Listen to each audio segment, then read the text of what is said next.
Subscribe करिए हमारे channel target UP TET CTET को और बेल आइकन को दबाइए। हेलो फ्रेंड्स, मैं रेनू स्वागत करती हूँ आप सभी भावी अध्यापक एवं अध्यापिकाओं का आपके अपनी channel target UP TET CTET में। दोस्तों, आज की इस क्लास में हम आपके डीएलएड फर्स्ट सेमेस्टर के फर्स्ट पेपर बाल विकास एवं सीखने की प्रक्रिया के अंतर्गत आज पढ़ने वाले हैं राजन सीरीज के मोस्ट इंपॉर्टेंट अति लघु उत्तरीय क्वेश्चंस की सीरीज में पार्ट 2। पार्ट 1 हमने कंप्लीट कर लिया था, टोटल 70 क्वेश्चंस को पढ़ा था और आज यहाँ पर हम इस पूरे के पूरे अति लघु उत्तरीय क्वेश्चंस की सीरीज को खत्म कर देंगे। अगर आपने बहुविकल्पी प्रश्नों की सीरीज को नहीं देखा है तो आप उनको भी देख सकते हैं। सारे के सारे राजन सीरीज, पवन सीरीज के बहुविकल्पी अति लघु उत्तरीय क्वेश्चंस को मैं सारे विषयों के पूरे क्वेश्चंस करवाती हूँ ताकि आप लोग की जो तैयारी है वो बेहतर हो पाए। तो शारीरिक विकास का अध्ययन क्यों जरूरी है, 2 कारण बताइए। आपको पता है जब बच्चा पैदा होता है, जन्म लेता है तो वो बहुत छोटा सा होता है, 2.5 किलो, 3 किलो, 4 किलो वजन होता है बच्चे का। लेकिन धीरे धीरे आप देखते हो 1 महीने का, 2 महीने का, 4-5 महीने का, 10 महीने का, 1 साल का बच्चा, 1.5 साल का, 2 साल का, 2 साल तक आप देखोगे उसकी हाइट में जब वो पैदा हुआ था और जब वो 2 साल का हो गया तो बहुत अंतर होता है। तो धीरे धीरे बच्चे की जो हाइट है वो बढ़ती है, उसके शरीर के अंग बढ़ते हैं। तो शारीरिक विकास मानव जीवन का सर्वाधिक महत्वपूर्ण पक्ष है। माता पिता एवं गुरुजन के लिए विभिन्न आयु में होने वाले परिवर्तनों एवं उनको प्रभावित करने वाले कारकों का ज्ञान होना आवश्यक है। व्यक्ति की शारीरिक रचना उसके संपूर्ण व्यवहार को प्रभावित करती है। अतएव व्यवहार के परिशोधन की तरफ भी ध्यान देना चाहिए। बालक के शारीरिक विकास का भावी जीवन और शिक्षा प्रक्रिया से गहरा संबंध है, अतः शारीरिक विकास पर जन्म से ही ध्यान देना आवश्यक है। ठीक है, तो बच्चे का जिस प्रकार से मानसिक विकास होना बहुत जरूरी है, उसी प्रकार से उसका शारीरिक विकास भी होना बहुत जरूरी है। फिर है बाल्यावस्था की 2 विशेषताएं बताइए। क्वेश्चन नंबर 72 है, बाल्यावस्था आपको पता है 6 से लेकर के 12 वर्ष तक की अवस्था होती है, इसकी 2 विशेषताएं बतानी है। तो देखिए, शारीरिक तथा मानसिक विकास में स्थिरता आ जाती है। 6 से लेकर के 12 वर्ष तक की जो अवस्था होती है, बाल्यावस्था में शारीरिक तथा मानसिक विकास में स्थिरता आ जाती है। विकास की स्थिरता शारीरिक तथा मानसिक शक्तियों को दृढ़ता प्रदान करती है। बालक की चंचलता घटने लगती है, उसका मस्तिष्क परिपक्व दिखाई देने लगता है तथा वह प्रौढ़ों के समान व्यवहार करना चाहता है। ठीक है, इसके बाद देखिए मानसिक योग्यताओं में वृद्धि। बाल्यावस्था के दौरान बालक की मानसिक क्षमताओं में लगातार वृद्धि होती रहती है। संवेदना, प्रत्यक्षीकरण, स्मरण शक्ति का विकास द्रुत गति से होता है, यानी कि बहुत तेजी से होता है। स्थायी स्मृति में भी वृद्धि होती है, यानी कि कोई चीज बच्चे ने एक बार देख ली है, कहीं किसी जगह पर चला गया है तो उसको वहां की मेमोरीज, वहां की चीजें याद रहती हैं।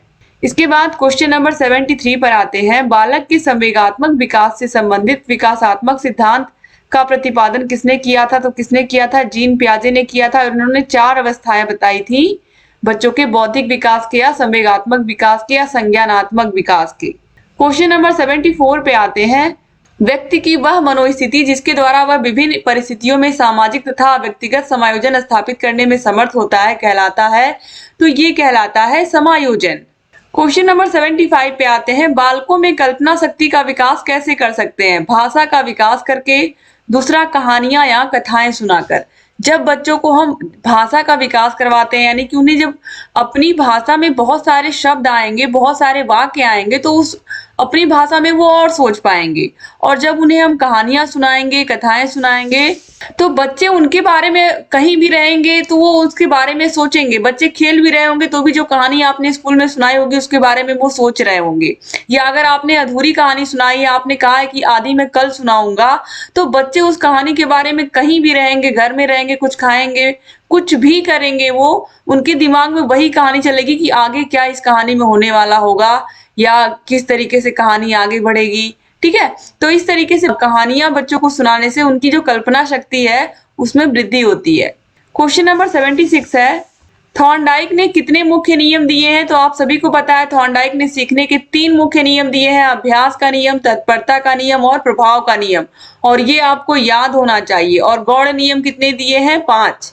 क्वेश्चन नंबर 77 है। अधिगम की 2 प्रभावशाली विधियां कौन कौन सी हैं?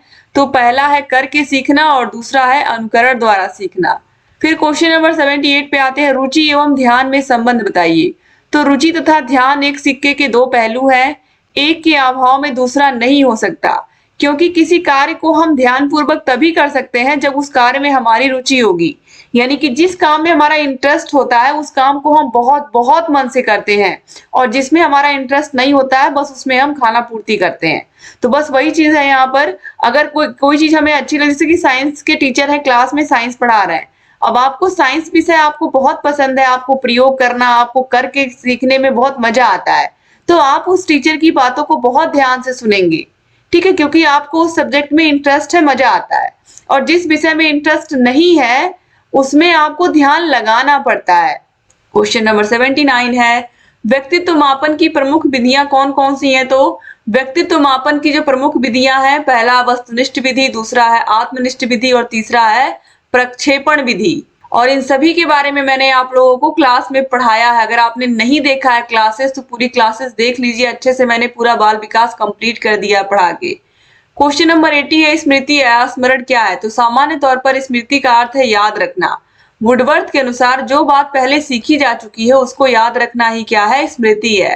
क्वेश्चन नंबर 81 है, वृद्धि एवं विकास से संबंधित किन्हीं दो कारकों के नाम बताइए। तो पहला है बालक का भोजन और दूसरा है लैंगिक अंतर। क्वेश्चन नंबर 82 पे आते हैं, 2019 में पूछा हुआ प्रश्न है, चिंतन क्या है? तो चिंतन से आशय, चिंतन एक ज्ञानात्मक प्रक्रिया है, इसका आधार प्रत्यक्षीकरण और स्मृति होता है। यह प्रक्रिया किसी समस्या के उपस्थित हो जाने के कारण प्रारंभ होती है और उसके अंत तक चलती है। आमतौर पर चिंतन को सीखना कहते हैं। चिंतन व्यक्ति का प्रतीकात्मक व्यवहार है। चिंतन के विकास हेतु बच्चों में करके सीखने की क्रिया जागृत करना अत्यंत आवश्यक है। गिलफोर्ड के अनुसार चिंतन प्रतीकात्मक व्यवहार है, यह सभी प्रतिस्थापन से संबंधित है। क्वेश्चन नंबर 83 है, कल्पना क्या है?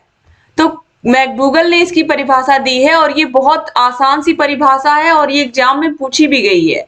कल्पना दूरस्थ वस्तुओं के संबंध में चिंतन है, या कल्पना दूरस्थ वस्तुओं के संबंध का चिंतन है। जैसे जैसे बालक में भाषा का ज्ञान होता है कल्पना शक्ति बढ़ती जाती है। इसके बाद क्वेश्चन नंबर 84 है, तर्क क्या है? तो देखिए, तर्क से आशय, तर्क एक ऐसा उत्पादक चिंतन है जिसमें किसी समस्या का समाधान करने के लिए पहले अनुभवों को नए ढंग से हम क्या करते हैं? संगठित करते हैं। यानी कि किसी समस्या का समाधान जो हमने जीवन में पहले के जो अनुभव हमारे हुए हैं उनको एकत्रित करके संगठित करके हम किसी समस्या का हल ढूंढते हैं। तो वुडवर्थ के अनुसार मन में उद्देश्यों एवं लक्ष्यों को रखकर क्रमानुसार चिंतन करना ही क्या है? तर्क है। वुडवर्थ ने कहा है, बालक जैसे जैसे बढ़ता है उसमें चिंतन एवं तर्क करने की क्षमता अपने आप बढ़ती जाती है। तर्क के द्वारा बालक अपनी बात को सही सिद्ध करने का प्रयास करता है।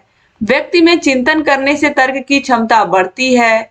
चिंतन प्रथम सोपान है, उससे जुड़ा तर्क दूसरा सोपान है। 11 से 12 वर्ष की आयु में तर्क की क्षमता आ जाती है। क्वेश्चन नंबर 85 है, वातावरण वह प्रत्येक वस्तु है जो व्यक्ति के जीन्स के अतिरिक्त प्रत्येक वस्तु को प्रभावित करता है। यह परिभाषा किसकी है? तो ये है एनास्टॉसी की परिभाषा। क्वेश्चन नंबर 86 पे आते हैं, बाल विकास का वंशानुक्रम का प्रभाव स्पष्ट करिए। बाल विकास पर वंशानुक्रम का प्रभाव कैसे होता है? वंशानुक्रम का मतलब ही होता है जो माता पिता के जीन्स है या माता पिता के जो गुण है वो बालकों में हस्तांतरित होते हैं।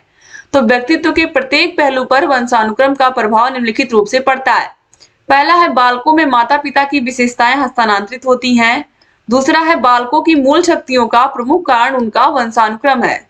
इसके बाद क्वेश्चन नंबर 87 पे आते हैं, बाल विकास पर वातावरण का प्रभाव स्पष्ट कीजिए। तो आप सभी को पता है कि बालक के आसपास जिस तरीके से उसको माहौल मिलता है उसकी जो बुद्धि होती है वो और अच्छे से विकसित होती है। अगर अच्छा माहौल है तो विकसित होगी, अगर अच्छा माहौल नहीं है तो बुद्धि उतनी विकसित नहीं हो पाएगी। तो बुद्धि पर प्रभाव, बच्चों को उत्तम वातावरण में रखने से उनकी बुद्धि लब्धि में वृद्धि होती है। व्यक्तित्व पर, अच्छे वातावरण का व्यक्तित्व पर भी विशेष प्रभाव पड़ता है। तो जो व्यक्तित्व है वो एक तरीके से अच्छी वातावरण में अच्छा बन पाता है, अच्छा वातावरण नहीं मिलता है तो व्यक्ति का व्यक्तित्व उतना अच्छा नहीं बन पाता है। क्वेश्चन नंबर 88 पे आते हैं, किशोरावस्था की प्रमुख विशेषताएं क्या है? पहला है आत्मसम्मान की भावना, दूसरा है काम भावना की परिपक्वता, तीसरा है धार्मिक भावों का उदय, चौथा है अपराध प्रवृत्ति। इसके अलावा वीर पूजा ये भी आप लिख सकते हैं। ठीक है, संघर्ष तनाव की अवस्था ये भी आप लिख सकते हैं किशोरावस्था को। क्योंकि इसमें जो किशोर होता है वो बहुत कंफ्यूज होता है कि जीवन में क्या करूं। अगर कोई सही दिशा देने वाला नहीं होता, कोई सही गाइडेंस देने वाला नहीं होता है, तो जैसे आपने पढ़ा है निर्देशन और परामर्श के बारे में, तो अगर कोई सही से निर्देशन और परामर्श देने वाला नहीं है तो भी बच्चा कंफ्यूज ही हो जाता है। क्वेश्चन नंबर 89 है, पेस्टालॉजी के अनुसार परिवार की परिभाषा दीजिए। तो घर शिक्षा का सर्वोत्तम स्थान और बालक की प्रथम पाठशाला है। बिल्कुल सही है। क्वेश्चन नंबर 90 है, व्यक्तित्व के निर्धारक तत्वों के नाम बताइए। तो व्यक्तित्व को निर्धारित करने वाले जो तत्व हैं उसमें सबसे पहला है वंशानुक्रम। बच्चे के माता पिता के जीन्स तो बच्चे के अंदर आते ही हैं। फिर वो किस प्रकार के वातावरण में रह रहा है, सामवेगिक तनाव किस तरीके का है, उसके घर का माहौल कैसा है, समाजीकरण आसपास का जो वातावरण है वो उससे किस तरीके का व्यवहार करता है, उसके स्कूल में उसके जो आसपास के फ्रेंड्स हैं किस तरीके का व्यवहार उसके साथ करते हैं, शारीरिक तत्व, ये सभी व्यक्ति के व्यक्तित्व पर प्रभाव डालते हैं और ये निर्धारक तत्व हैं किसी भी व्यक्ति के व्यक्तित्व के। क्वेश्चन नंबर 91 है, रुचि की किन्हीं दो विशेषताओं का वर्णन करिए। तो रुचि ज्ञान पर आधारित होती है, जैसे जिस विषय का ज्ञान हमको जितने अच्छे से रहेगा उसमें हमारी उतनी ही रुचि होती है। और रुचि एवं ध्यान एक ही सिक्के के दो पहलू हैं, ये तो अभी आपने ऊपर देखा ही है। क्वेश्चन नंबर 92 है, अभिप्रेरणा को परिभाषित कीजिए। अभिप्रेरणा को अंग्रेजी में मोटिवेशन कहते हैं। यह अंग्रेजी के शब्द मोटिवेशन का हिंदी रूपांतरण है। अभिप्रेरणा से क्रियाशीलता व्यक्त होती है। अभिप्रेरणा अधिगम सीखना या अधिगम सीखने में सहायक है। एक तरीके से कह सकते हैं कि जो अभिप्रेरणा है वो सीखने में सहायक होता है। जॉनसन ने क्या परिभाषा दी है अभिप्रेरणा की? अभिप्रेरणा सामान्य क्रियाकलापों का प्रभाव है जो मानव व्यवहार को उचित मार्ग पर ले जाती है। यानी कि अभिप्रेरणा जो होती है वो किसी कार्य को प्रारंभ करने, जारी रखने, नियमित करने की प्रक्रिया है। आप लोगों को पता ही है, अगर किसी काम को करने की हमारे अंदर अभिप्रेरणा नहीं होगी तो उस काम को हम नहीं कर पाते हैं। तो अभिप्रेरणा बहुत इंपॉर्टेंट है। क्वेश्चन नंबर 93 है, बाल मनोविज्ञान की आवश्यकता क्यों है? तो ऑलरेडी मैंने ये अगर आपने फर्स्ट पार्ट देखा तो उसमें मैंने अच्छे से आपको समझाया है कि जो अभी के समय की जो शिक्षा है, बच्चों की जो प्रारंभिक शिक्षा है वो बाल केंद्रित है। या बाल केंद्रित का मतलब क्या है? जिस तरीके से बच्चा पढ़ना चाहेगा हम उसको उसी तरीके से पढ़ाएंगे। बच्चे के ऊपर ही सारी चीजें निर्भर है। बच्चा जिस तरीके से सीखना चाहेगा हम उसको उसी तरीके से सिखाएंगे। तो इसमें बालक को केंद्र मान करके शिक्षा दी जाती है। इसलिए बालक के मनोविज्ञान को जानना बहुत जरूरी है। बच्चा किस तरीके का व्यवहार कर रहा है, इस पर किस प्रकार की शिक्षण विधि का प्रयोग अगर हम करेंगे तो बच्चा अच्छे से समझ पाएगा। तो बच्चे के बाल मनोविज्ञान को समझना बहुत जरूरी हो जाता है। इसीलिए हमें बाल मनोविज्ञान की शिक्षा लेना बहुत जरूरी हो जाता है। खासकर प्राइमरी स्कूल में बच्चों को पढ़ाने के लिए शिक्षक को मनोविज्ञान की जानकारी अच्छे से होनी चाहिए, तभी वो बच्चों की आवश्यकताओं को समझ पाएंगे। इसके बाद देखिए क्वेश्चन नंबर 94 है, किस विधि के द्वारा मनोवैज्ञानिक कारक से उसके अभिभावक अथवा अध्यापक से साक्षात्कार होता है? तो कौन सी विधि के द्वारा? साक्षात्कार विधि में जो मनोवैज्ञानिक होते हैं वो एक तरीके से बच्चे के बारे में पूरी जानकारी लेते हैं, बच्चे के अभिभावकों से, बच्चे के अध्यापकों से, कि बच्चा आखिर में किस तरीके का, अगर इसका व्यवहार इस तरीके का है कि एक तरीके से बच्चा समस्यात्मक बच्चा है तो इसका क्या कारण है। तो बच्चे के अभिभावकों से, उसके मित्रों से, उसके अभिभावकों से हम एक तरीके से साक्षात्कार के माध्यम से पूछते हैं बच्चे के बारे में। क्वेश्चन नंबर 95 है, वंशानुक्रम का अर्थ स्पष्ट कीजिए। तो आनुवांशिक लक्षणों का एक पीढ़ी से दूसरी पीढ़ी में पहुंचना ही क्या है? वंशानुक्रम है। रूथ बेंडिक्ट के अनुसार वंशानुक्रम माता पिता से संतान को प्राप्त होने वाले गुणों का नाम है। क्वेश्चन नंबर 96 पे आते हैं, मनोवैज्ञानिकों के अनुसार बाल विकास की कितनी अवस्थाएं होती हैं? तो बाल विकास की 3 अवस्थाएं होती हैं, शैशवावस्था, बाल्यावस्था और किशोरावस्था। इसके बाद क्वेश्चन नंबर 97 है, बाल मनोविज्ञान में किसका अध्ययन किया जाता है? तो बाल मनोविज्ञान में बालकों के विकास की विभिन्न अवस्थाओं का अध्ययन किया जाता है। क्वेश्चन नंबर 98 है, बाल विकास के कौन कौन से पक्ष हैं? तो शारीरिक विकास, मानसिक विकास, भाषा विकास, संवेगात्मक विकास, सामाजिक विकास, सांस्कृतिक विकास, ये सभी बाल विकास के पक्ष के अंतर्गत आते हैं। क्वेश्चन नंबर 99 है, शारीरिक विकास को प्रभावित करने वाले कौन कौन से कारक हैं? तो बच्चे के शारीरिक विकास को सबसे पहले वंशानुक्रम। अगर माता पिता की हाइट लंबी होती है तो आप देखिए बच्चे जो उनके होते हैं उनकी भी हाइट लंबी होती है, ठीक है। तो इस तरीके से जो वंशानुक्रम है इसका बच्चे की लंबाई पर बहुत प्रभाव पड़ता है। वातावरण किस प्रकार का बच्चे को मिल रहा है, उसके आसपास का माहौल कैसा है, बच्चे को पौष्टिक भोजन जिसमें विटामिन मिनरल्स पर्याप्त है वो मिल रहा है कि नहीं मिल रहा है, ये भी बच्चे के शारीरिक विकास पर ये भी निर्भर करता है। अभ्यास और खेल कूद कितना बच्चे को करने को मिल रहा है, निद्रा और विश्राम कितना, यानी कि सोने को और विश्राम करने को कितना मिल रहा है, ये भी बहुत इंपॉर्टेंट है। आजकल खासकर मोबाइल के युग में आपको पता है कि बच्चों को बच्चे मोबाइल देखते रहते हैं काफी टाइम तक, फिर उनको सोना होता है, फिर सुबह सुबह ही स्कूल जाना होता है, तो ये भी बहुत इंपॉर्टेंट है। और नींद और विश्राम भी शारीरिक विकास में बहुत हेल्प करता है। क्वेश्चन नंबर 100 है, प्रमुख रूप से संवेग कितने प्रकार के होते हैं? तो मुख्य रूप से संवेग 3 ही होते हैं। बच्चे के जन्म के समय यही 3 संवेग होते हैं, क्रोध, भय और प्रेम। क्वेश्चन नंबर 101 है, बाल विकास की प्रमुख अवस्थाओं की आयु सीमा क्या है? तो सबसे पहले शैशवावस्था है, जन्म से 5 वर्ष तक, फिर बाल्यावस्था है 6 से लेकर के 10 वर्ष तक, और 6 से लेकर के 12 वर्ष आपको बहुत जगह मिलेगा, तो कंफ्यूज मत होइएगा, कहीं कहीं 6 से 11 वर्ष भी मिलेगा। फिर किशोरावस्था यहाँ देखिए 11 से 12 वर्ष तक दिया, जबकि 12 से लेकर के 18 वर्ष तक मानी जाती है, या 13 से 18 वर्ष तक मानी जाती है। इसके बाद क्वेश्चन नंबर 102 है, अधिगम का अर्थ स्पष्ट कीजिए। आप देखिए 2019 में पूछा हुआ प्रश्न है, 2022 में, 2023 में लगातार पूछा गया है। तो अधिगम का अर्थ, अधिगम का मतलब होता है सीखना। तो अधिगम सीखने तथा सिखाने की क्या है, सतत प्रक्रिया है। क्रो एंड क्रो ने क्या कहा है, ज्ञान और अभिवृत्ति की प्राप्ति ही अधिगम है। क्वेश्चन नंबर 103 है, वातावरण का अर्थ स्पष्ट कीजिए। सामान्य रूप में वातावरण हमारे चारों ओर विद्यमान वह सभी वस्तुएं हैं जो कि हमें प्रभावित करती हैं। क्वेश्चन नंबर 104 है, जीन पियाजे ने बौद्धिक विकास की कितनी अवस्थाओं का वर्णन किया है? तो जीन पियाजे ने बौद्धिक विकास की 4 अवस्थाओं का वर्णन किया है।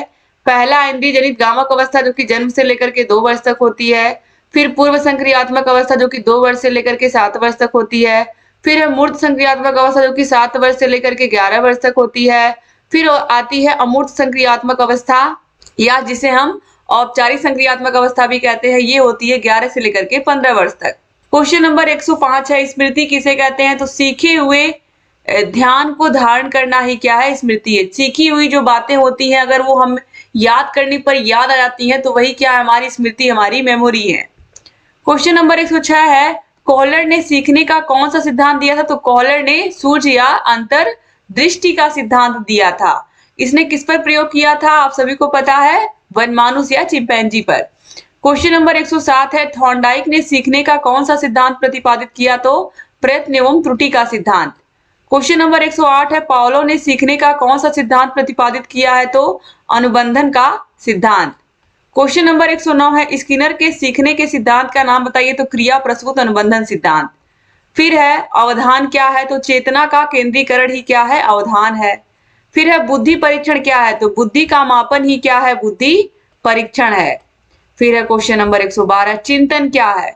चिंतन एक मानसिक प्रक्रिया है जिसके द्वारा व्यक्ति अपनी किसी विशिष्ट या लक्ष्य केंद्रित समस्या का समाधान करता है। फिर है तर्क से क्या तात्पर्य है? तो उद्देश्यों या लक्ष्यों को मन में रखकर क्रमानुसार चिंतन करना ही क्या कहलाता है, तर्क कहलाता है।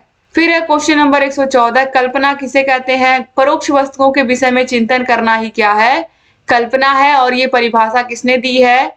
तो ये दी है, अगर जहां पर आपको दूरस्थ दिख जाएगा आप समझ जाइएगा मैकडूगल की परिभाषा है। क्वेश्चन नंबर 115, स्मृति जो एक जटिल मनोशारीरिक योग्यता होती है के अंतर्गत होने वाली 4 प्रक्रियाओं के नाम बताइए? तो सीखना, धारण करना, पुनः स्मरण और पहचान। क्वेश्चन नंबर 116 है, क्रंदन, बलबलाना, हाव भाव, शब्द भंडार तथा बॉक्स निर्माण किस अवस्था में होता है? तो ये भाषा विकास की शैशवावस्था में होता है।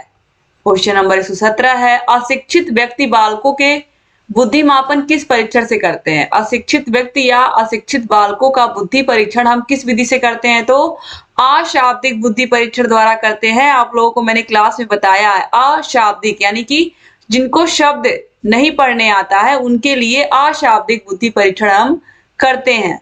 क्वेश्चन नंबर 118, कोहलर ने अपने व्यक्तित्व के सिद्धांत का प्रतिपादन किसके ऊपर किया था? तो वनमानुष पर किया था या चिंपैंजी पर किया था कोहलर ने अपना प्रयोग, जिसे हम सूझ या अंतर्दृष्टि का सिद्धांत कहते हैं। क्वेश्चन नंबर 119 है, स्टैनले हॉल ने किशोरावस्था को कौन सी अवस्था कहा है?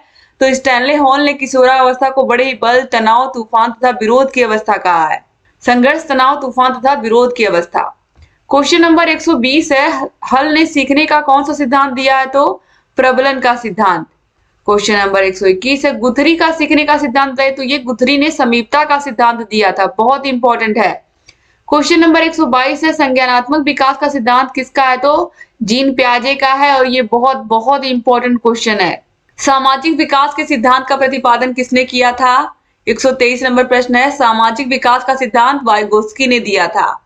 क्वेश्चन नंबर 124 है, वह प्रवृत्ति जो बालक में होने पर किसी वस्तु, व्यक्ति या प्रतिक्रिया के प्रति ध्यान केंद्रित करता है और उससे उसका लगाव हो जाता है, कहलाता है रुचि। क्वेश्चन नंबर 125 है, जब बालक किसी तथ्य कार्य को दूसरे बालक के तथ्य कार्य को देखकर उसकी तरह सीखता है, तो यह सीखने का कौन सा विधि है? निरीक्षण विधि। किसी को देख करके आप सीख रहा हो, कोई बालक किसी बालक के काम को देख करके ध्यान से सीख रहा है, तो ये निरीक्षण विधि होगी। क्वेश्चन नंबर 126 है, अन्य बातों के समान होने पर बालक कई बार अभ्यास करते करते कोई चीज सीख ले, तो सीखने की यह विधि थॉर्नडाइक की किस विधि के अंतर्गत आता है? प्रयत्न एवं भूल विधि। क्योंकि बार बार अभ्यास किया जा रहा है और बार बार अभ्यास करने पर आपको पता है कि प्रयत्न एवं त्रुटि सिद्धांत में यही चीजें लिखी हुई हैं। इसके बाद क्वेश्चन नंबर 127 पे आते हैं, जब एक कुत्ते के सामने पहले घंटी बजाई जाती है, फिर उसी के सामने भोजन का टुकड़ा दिया जाता है और कुत्ता लाड़ स्रावित करता है, यह प्रक्रिया कई बार होने के बाद प्रयोगकर्ता द्वारा घंटी बजाने की, यानी कि बिना भोजन दिए ही कुत्ते द्वारा लाड़ स्राव करना, किसके और कौन से सिद्धांत के अंतर्गत आता है? तो ये संबद्ध प्रतिक्रिया का सिद्धांत, जो कि पावलोव ने दिया था, कुत्ते पर प्रयोग किया था। याद रखिएगा, 2019 में पूछा गया है।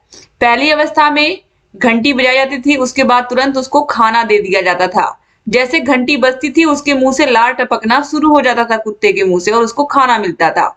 लेकिन एक अवस्था ऐसी हुई कि घंटी तो बजाई गई, लेकिन उसको खाना नहीं दिया गया, फिर भी उसके मुंह से लार टपकने लगी, और इसी को हम कहते हैं संबद्ध प्रतिक्रिया का सिद्धांत। क्वेश्चन नंबर 128 है, जीन पियाजे ने बालक के संज्ञानात्मक विकास के अंतर्गत अनुकूलन क्रिया का विभाजन किन दो उपक्रियाओं में किया है? तो आत्मसातकरण, एसिमिलेशन, और दूसरा व्यवस्थापन, एकोमोडेशन। क्वेश्चन नंबर 129 है, जीन पियाजे द्वारा प्रतिपादित बालक के संज्ञानात्मक विकास से संबंधित तीसरी अवस्था का नाम क्या है? तो मूर्त संक्रियात्मक अवस्था है, जो कि 7 से लेकर के 11 वर्ष तक होती है। क्वेश्चन नंबर 130 है, बालक के संवेगात्मक विकास से संबंधित विकासात्मक सिद्धांत का प्रतिपादन किसने किया था? तो जीन पियाजे ने विकासात्मक सिद्धांत का प्रतिपादन किया था। क्वेश्चन नंबर 131 है, गिलफोर्ड ने बुद्धि के त्रिआयामी सिद्धांत के अंतर्गत किन 3 विधाओं में मानसिक योग्यता को वर्गीकृत किया था? तो विषय वस्तु, संक्रिया और उत्पाद। क्वेश्चन नंबर 132 है, युंग ने सामाजिक अंतर क्रिया के आधार पर व्यक्तित्व को किन किन भागों में वर्गीकृत किया है? तो युंग ने सामाजिक अनुक्रिया के आधार पर व्यक्तित्व को 3 भागों में वर्गीकृत किया है, अंतर्मुखी, बहिर्मुखी और उभयमुखी। तो युंग ने व्यक्तित्व के 3 प्रकार बताए हैं, याद रखिएगा, अंतर्मुखी, बहिर्मुखी और उभयमुखी। एग्जाम में पूछता भी है ये प्रश्न। क्वेश्चन नंबर 133 है, वह मानसिक प्रक्रिया जिसमें संगठित और व्यवस्थित रूप में चिंतन किया जाता है, क्या कहलाता है? तो वह मानसिक प्रक्रिया जिसमें हम संगठित और व्यवस्थित रूप में चिंतन करते हैं, ये तर्क कहलाता है। क्वेश्चन नंबर 134 है, बालकों की वह मनोस्थिति जिसके द्वारा वह विभिन्न परिस्थितियों में व्यक्तिगत तथा सामाजिक समायोजन करने में समर्थ होता है, कहलाती है मानसिक स्वास्थ्य। क्वेश्चन नंबर 135 है, सीखने की मात्रा तथा समय के परस्पर संबंध को चित्रांकित करने पर जो वक्र रेखा प्राप्त होती है, कहलाती है सीखने का वक्र। क्वेश्चन नंबर 136 है, जीन पियाजे ने बालक के संज्ञानात्मक विकास के अंतर्गत अंतिम अवस्था कौन बताई है? तो अंतिम अवस्था औपचारिक संक्रिया काल है, जो कि 11 वर्ष से लेकर के 15 वर्ष तक मानी गई है। क्वेश्चन नंबर 137 है, सीखने के किस सिद्धांत के अंतर्गत व्यक्ति संपूर्ण परिस्थिति के प्रत्यक्षीकरण के आधार पर सीखता है? तो गेस्टाल्टवाद, जिसमें कोहलर, कोप्फा और वर्दीमर हैं इसके प्रतिपादक। क्वेश्चन नंबर 138 है, सिगमंड फ्रायड द्वारा प्रतिपादित व्यक्तित्व विकास के सिद्धांत को क्या कहता है? तो मनोविश्लेषणात्मक सिद्धांत। क्वेश्चन नंबर 139 है, एक ऐसा उत्पादक चिंतन जिसमें किसी समस्या का समाधान करने के लिए गत अनुभवों को नए ढंग से संगठित समायोजित किया जाता है, कहलाता है तर्क। क्वेश्चन नंबर 140 है, बालक में पाए जाने वाले जन्मजात अभिप्रेरकों के नाम बताइए।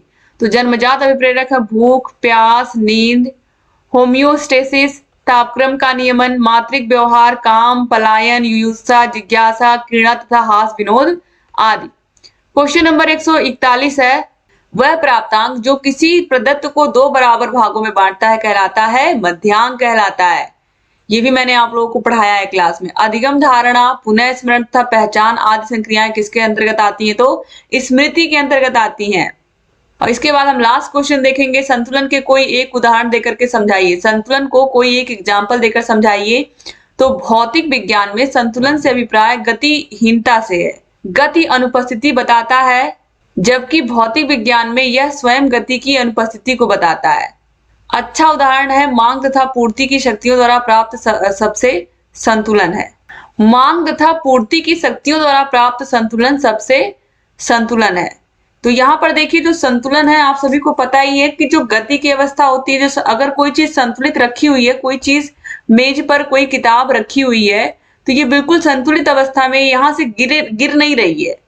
ठीक है, तो इस तरीके से जितनी डिमांड हो रही है, मान लीजिए बाजार में टमाटर आए, टमाटर जितने आए उतने लोग खरीद करके अपने घर लेकर के चले गए। तो ये क्या है? संतुलन की अवस्था है, जिसमें जितनी चीज जितना डिमांड हो रहा है उतना उसका सप्लाई भी हो जा रहा है, उतनी मांग हो रही है उतनी पूर्ति भी हो जा रही है। ठीक है, तो ये है संतुलन की अवस्था। तो इस तरीके से दोस्तों यहाँ पर आपने टोटल 143 प्रश्न थे जिनको आपने 2 पार्ट में कंप्लीट किया। तो उम्मीद करती हूँ कि आपको क्लासेस अच्छी लग रही होंगी और सारे के सारे विषयों के आपको राजन सीरीज, पवन सीरीज के सारे प्रश्न आपको मिल जाएंगे डिस्क्रिप्शन बॉक्स, कमेंट बॉक्स में। सारे विषयों के आप अपना तैयारी अच्छे से करिए, आप सारा सीरीज अच्छे से पढ़ के जाइए, क्योंकि सीरीज से बहुत सारे प्रश्न फंसते हैं। उसका रीजन है सीरीज में सारे के सारे प्रीवियस ईयर में पूछे हुए प्रश्न भी आ जाते हैं। तो अगर आप चाहते हो कि आपकी तैयारी बेहतर हो फर्स्ट सेमेस्टर की, तो आप जुड़े रहिए चैनल से और सारे विषयों को देखते रहिए। और अगर क्लास को शेयर नहीं किया तो शेयर कर दीजिए, चैनल को सब्सक्राइब नहीं किया हमारे तो सब्सक्राइब भी कर दीजिए। और अगर आपको सारे विषयों के नोट्स चाहिए, सारे विषयों की क्लासेस, सारे विषयों की मास्टर क्लासेस, सारे विषयों के चैप्टर वाइज टेस्ट, सारे विषयों के प्रीवियस ईयर क्वेश्चन पेपर्स, सारे विषयों के राजन सीरीज, पवन सीरीज की आपको वीडियोस, तो ये सब, इसके अलावा पीडीएफ भी पूरा हम देते हैं। जो पीडीएफ आप देख रहे हो ये पूरा पीडीएफ ही दे देते हैं, तो आपको अलग से इसको बाजार से खरीदने की इस सीरीज को जरूरत नहीं पड़ती है, आपके पैसे बच जाते हैं। तो आपको करना क्या, हमारे ऐप को डाउनलोड करना है। ऐप की लिंक डिस्क्रिप्शन बॉक्स और कमेंट बॉक्स में मिल जाएगी। थैंक यू सो मच दोस्तों, चैनल से बने रहिए, सारे क्लासेस को देखते रहिए, जहां कहीं कोई भी डाउट हमसे पूछते रहिए। जय हिंद दोस्तों।